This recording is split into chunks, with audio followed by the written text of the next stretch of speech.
Ladies and gentlemen, boys and girls, welcome to Doing Gaming TV. My name is WoLF, and tonight, I'm bringing to you the Day 1 recap of PAX Australia 2015. As you can see, it is just me tonight. I don't have my usual co-hosts of Imstar and Mindless Bacon, but they did not make it to PAX this year, so it's just going to be a solo show. I have Princess off to my right, but she is doing other stuff on the laptop, so that's fair enough. But it's just me, so I'm going to run you through what I did at PAX yesterday, as this is being recorded on the 31st, which is day 2 of PAX. So I'll run you through what we did yesterday on Friday. So I played a lot of games, got my hands on a lot of games that I didn't expect to play. I didn't know they were going to be there, or I played one indie game, which really caught my eye, and I'll probably try it again tomorrow when I go through the Indie Pavilion. So I started off with just walking through the expo hall, looking at everything. But before the expo hall was the queue room. Now this year it was sponsored by Bethesda, and Bethesda did a really good job of continuing the Pax Aus tradition of trying to shoot, throw or hit beach balls, volleyballs, mostly beach balls, through these holes for different points at different heights, and a lot of fun, like always. I didn't get it through. I was very mediocre in my effort. But they did a really good job. They had free Nuka Cola Quantum available, which tastes like sherbet. It was bloody beautiful. Also actually going to be at Target for sale, Nuka Quantum, for the month of November. So make sure if you're at Target, you go check it out. And they gave everybody these things, volleyball masks. Now they're really creepy, and I have been using them to creep the fuck out of people all weekend long. And it's been pretty awesome, and literally everyone got them. So on Friday, someone from Bethesda came over and went up the escalator like they do, and we're like, hey, everyone put on your mask and put your thumbs up. And there was a photo of it that I shared on my personal Facebook, which was just, it was kind of really creepy seeing like hundreds upon hundreds of people with these masks on. It was just unnerving, but it was pretty good. So anyway, after looking through all of the expo hall, I went on to have a look at the tabletop area like usual, and then I came back after Jasmine went off to her panel and lined up for the Naughty Dog's presentation of Uncharted 4 Thieves, and it was a live demo of what we've seen at E3 and other game shows, and except there was a little bit more added to the end of it. So really, it wasn't anything new, it wasn't anything exciting, which was a little bit of a disappointment. But then again, what else are they going to show? But it was nice. It was good to see that there was no kind of glitches or bugs of them having to reload the entire demo. But I don't know, it was good. It was alright. And then after that, I had a walk around, and then I had no clue they were going to be there, but I saw Total War Warhammer, and holy shit, was I surprised. So I got in line, lined up, posted the picture that you guys saw on the Facebook account, and then I played it, and like I said on the Facebook, fuck, it is so much fun. It is beautiful. They've upped like the visuals of the actual combat tenfold, so like the combat seems more alive. There's actually shit happening, and it's really fucking brutal. So I'm really excited to dig my claws into that.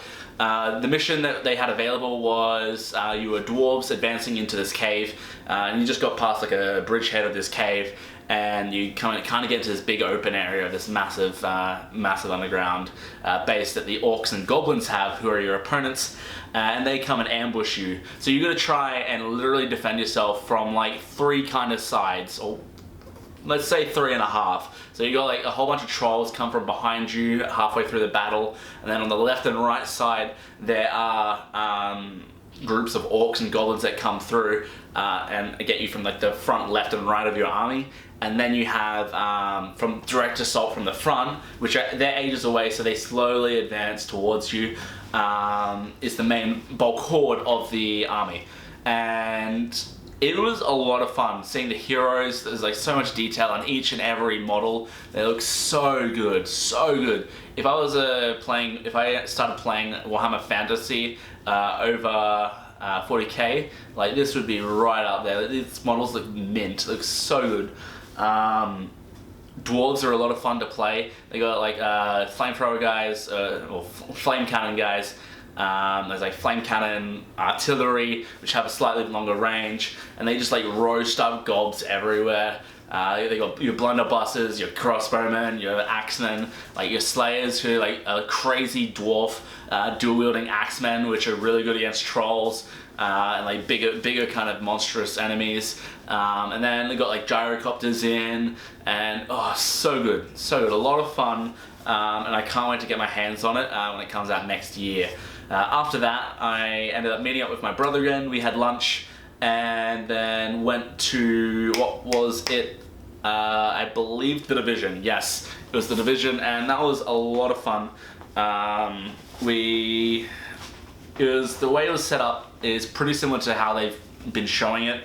Is 3v3v3, where each team starts off in a basic little tutorial area of PvE, where they learn like the basics of shooting enemies, blah blah blah, just to get a feel of the controls, and then they all converge onto a center point, which all three teams are trying to extract. Now, the way it's kind of set up is that one of the teams is set up as a rogue, and one team is set as neutral, and each team has a different person. So say I'm Team C, Team 1 is neutral, Team B is rogue is a rogue group of operatives, right? And if I was Team A, Team C are neutral, sorry, Team B are neutral, but Team C are, so it kind of works out so that you're not really fighting for each other until you start shooting at people, other operatives that which aren't rogue. Then you start getting a rogue yourself, and then your team gets all red and they can see where you are, and shit gets a bit hectic from there. Like, you're all trying to achieve the same thing, but you're trying to verse each other at the same time, so you kind of like work with the other teams until you see a point where you're like, alright, let's backstab them, and you set them up, you kill them, and then try and hopefully evac in the time that that it takes for them to respawn, come back in, and like have both other teams against you. So it gets really hectic really quick. Our team came last. We were communicating really well, but I don't believe we were using the map to our best advantage. I didn't really have a good look at it. But that was The Division. It was a lot of fun, and I can't wait to get my hands on it. After that, my brother and I, we split up again, and I went and sat forever in the Bethesda line. And I ended up seeing their presentation. Obviously couldn't take photos of their area. They all the time they were like noting photos, noting videos, blah blah blah. But they showed a lot of cool stuff. They did like a GameStop video or GameSpot video of GameSpot video of the history of Fallout, which was pretty cool to look at. But you basically know the history of it if you're a big Fallout fan, like most of us at DG. You know the history off like the back of your hand. Like, it is really good games. You have to play them all. You have to know what happens. Anyway, and then they showed like a whole bunch of a cool Doom montage of just demons exploding and dying, which was so fucking gloriously good. That was awesome to watch. And then after that, they showed us some multiplayer, a multiplayer gameplay video. That was freaking awesome to see. I'm really excited for Doom when it comes out. And then after that, they got into the live action trailer, which they recently released on Australian TV as of Thursday, I believe, or yesterday. I think it was yesterday actually. They released it onto Australian TV. It had been going since Wednesday in America. It's a really good trailer. Go check it out. I'm sure it's on their YouTube by now. And it's been all over. I'm pretty sure it's all over the web by now. Yeah, I know it's all in during my whenever I'm watching YouTube. It's as an ad there. So it's a good 30 seconds of your life that you have to go and watch.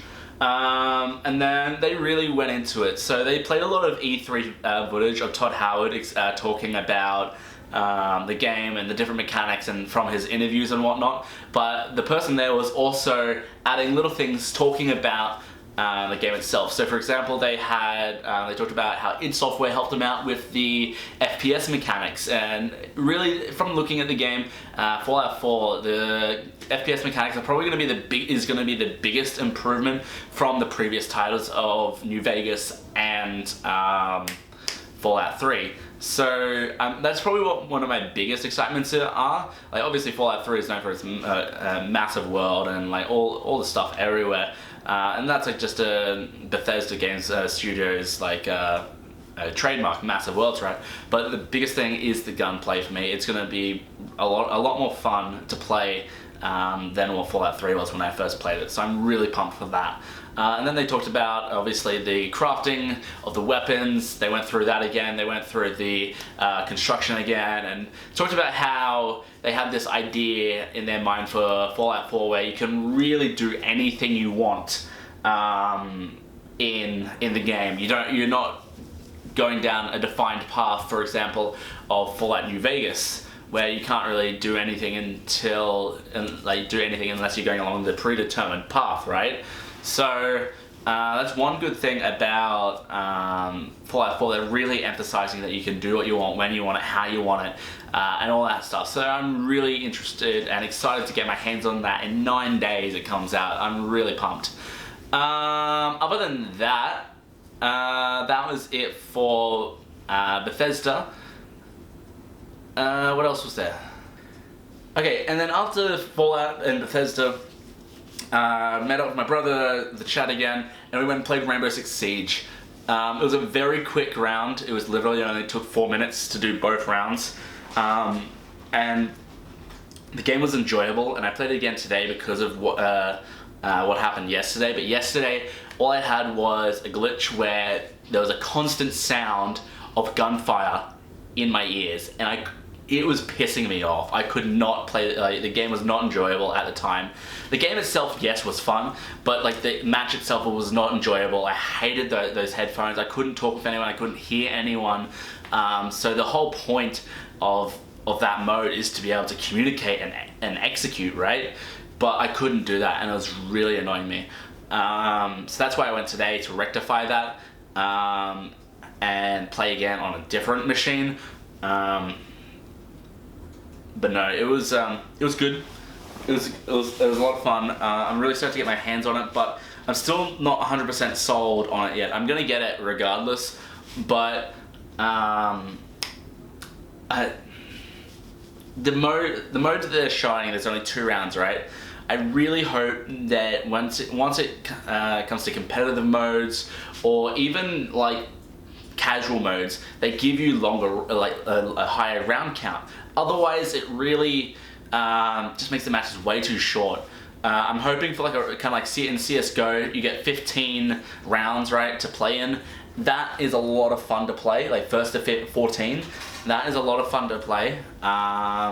Go 7 turns each side or whatever, and 1st to 15 or whatever it is in CS:GO. I can't remember exactly the module or the setup of it, but that is a really good setup. It gives you like 40 minutes of play time. It gives you a lot of chance to play out with your tactics, your abilities, maybe change your loadouts, maybe not from round, yeah, probably from round to round. That would be good because you do that anyways. Change your loadouts round to round, or even alternate it 1-2, 1-2, so you're not exactly the same of attacking for 7 turns, defending for 7 turns, and have a halftime thing. But they really need to do, there's a few things that I really want them to do in the full game, and that'll determine whether or not it gets a long play time out of me. That was about it for the games that I played yesterday, except for Berserker in the Indie Pavilion, which was a lot of fun.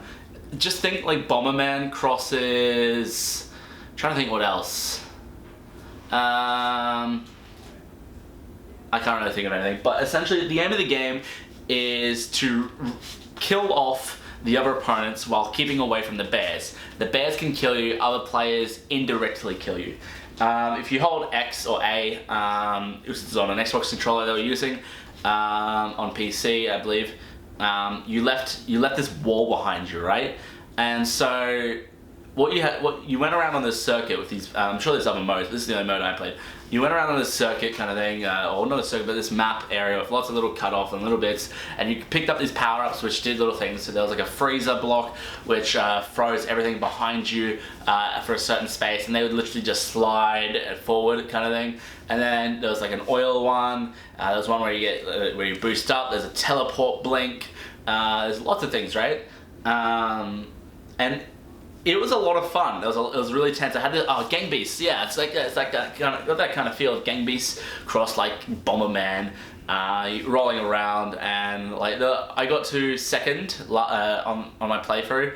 I got 2 easy deaths straight away. I was like, oh shit, and I just survived, and first thing I knew, and then I found out, holy shit, it's just 1v1 now, and I kind of made this mistake where